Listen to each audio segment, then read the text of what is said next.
नमस्कार, आप सभी का स्वागत है एकेएल न्यूज में। मैं हूं आपके साथ साक्षी गुप्ता। ये पढ़ते हैं कुछ खास खबरों के साथ। बगिया का सीएम कैंप कार्यालय गरीब व जरूरतमंद मरीजों और उनके परिजनों के लिए आस का केंद्र बना हुआ है। मुख्यमंत्री विष्णुदेव साय स्वयं इतने संवेदनशील हैं कि उनके दरवाजे से कोई निराश नहीं लौटता।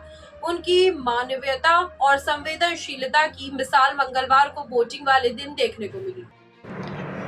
दरअसल विष्णुदेव साय मतदान करने के लिए संक्षिप्त प्रवास पर हेलीकॉप्टर से गृह ग्राम बगिया आए हुए थे और मुख्यमंत्री विष्णुदेव साय ने विधिवत अपने पूरे परिवार के साथ मतदान किया और लोगों से मतदान करने की अपील भी की। इस दौरान एक मरीज के पिता को सीएम साय के बगिया आने की जानकारी मिली। वो बीमारी से ग्रसित बेटे को लेकर सीधे सीएम निवास बगिया पहुंच गया। वहीं सीएम साय को कैंप कार्यालय के पास देखकर वो ग्रामीण आवेदन करने के लिए सीधे मुख्यमंत्री के पास जा पहुंचा। सीएम साय ने उनकी व्यर्था सुनते हुए उनसे मिलने कैंप कार्यालय पहुंच गए। कुनकुरी तहसील के ग्राम गोरिया निवासी कमलेश्वर सिंह ने मुख्यमंत्री को अपने बेटे की बीमारी के बारे में बताया कि उनकी आर्थिक स्थिति की वजह से उच्च अस्पताल में इलाज नहीं हो पा रहा है।